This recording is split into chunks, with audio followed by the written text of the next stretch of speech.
Bonjour et bienvenue à tous dans ce nouveau cours et le premier de French Editing. Au programme, sur ce cours, nous allons apprendre ce qu'est le dérochage. Donc pour faire simple, le dérochage, c'est savoir s'organiser. Comme vous pouvez le voir ici, j'ai plusieurs rushs, ou vidéos si vous préférez. On a du football, des voitures, des plans au drone, des timelapses. C'est très varié, je n'arrive pas à m'organiser. Alors la première chose qu'on peut voir déjà dans le chutier, car cette fenêtre s'appelle un chutier, quand on passe notre curseur sur la vidéo, ça nous fait une petite prévisualisation qui nous permet justement de voir ce que contient cette vidéo. C'est très pratique. Ensuite, nous allons nous mettre en mode liste. Et là, nous pouvons déjà avoir un aperçu un peu plus clair des rushs que nous avons. Nous pouvons voir donc le nom des rushs, ainsi que leur extension, la fréquence d'image, début des médias, fin du média, et tous les autres éléments que nous avons besoin. Par exemple, la résolution, ou même l'audio, c'est toujours utile, ou bien même si le média est en ligne ou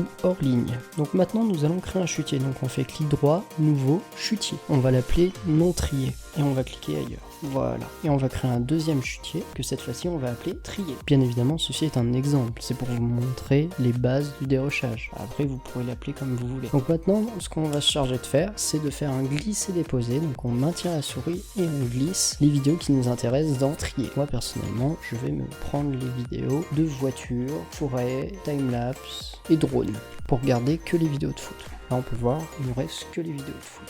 Maintenant, si on double-clique sur trier, donc là nous pouvons déjà tout déplacer dans non trier, et là nous avons déjà un dérochage effectué. C'est déjà une des plus grosses parties faites. Le dérochage, c'est juste savoir s'organiser. Maintenant, nous allons voir un peu plus en profondeur les médias, les rushs dans Premiere Pro. On peut changer la couleur si on le souhaite en faisant clic droit, libellé, par exemple violet, ou Caraïbes si vous voulez. Vous pouvez mettre la couleur que vous voulez. On peut renommer en double-cliquant dessus, et en double-cliquant à côté, on ouvre le chutier. Là, si on se remet en mode icône, on peut voir que nous avons bien les rushs qu'on a sélectionnés. Et comme encore une fois, si on passe la souris dessus, on peut lire rapidement le rush. Maintenant, je vais vous montrer comment vous faites, vous, pour sélectionner une partie qui vous intéresse. Vous prenez la vidéo, vous la mettez sur la timeline, vous faites debout, vous coupez à l'endroit qui vous intéresse, et voilà, on a gardé la vidéo, la partie de la vidéo qui nous intéresse. C'est bien, mais c'est long. Il y a même encore plus long. Donc par exemple, voici comment certains peuvent faire. Vous prenez l'outil cutter, vous faites play sur la vidéo, quand ça vous intéresse, pause, on cut, quand ça vous intéresse, pause, on recut, on reprend l'outil souris,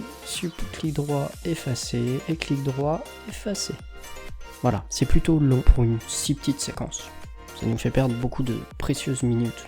Donc, on va voir comment aller plus vite grâce au moniteur source. Donc pour ça, il va falloir double-cliquer sur votre séquence. Ça vous ouvre une fenêtre qui s'appelle le moniteur source. Et là, vous cliquez sur les points d'entrée et de sortie. Et après, vous faites un glisser-déposer vers votre timeline. Si vous voulez que la vidéo, vous maintenez la petite fenêtre vidéo. Et si vous voulez que l'audio, vous maintenez la petite fenêtre audio en glisser-déposer. Maintenant, on va voir comment aller encore plus vite avec les raccourcis clavier. Donc, je double-clique, et cette fois-ci, je vais faire I pour entrée, O pour sortie. Là, j'ai juste à glisser mon rush sur le média.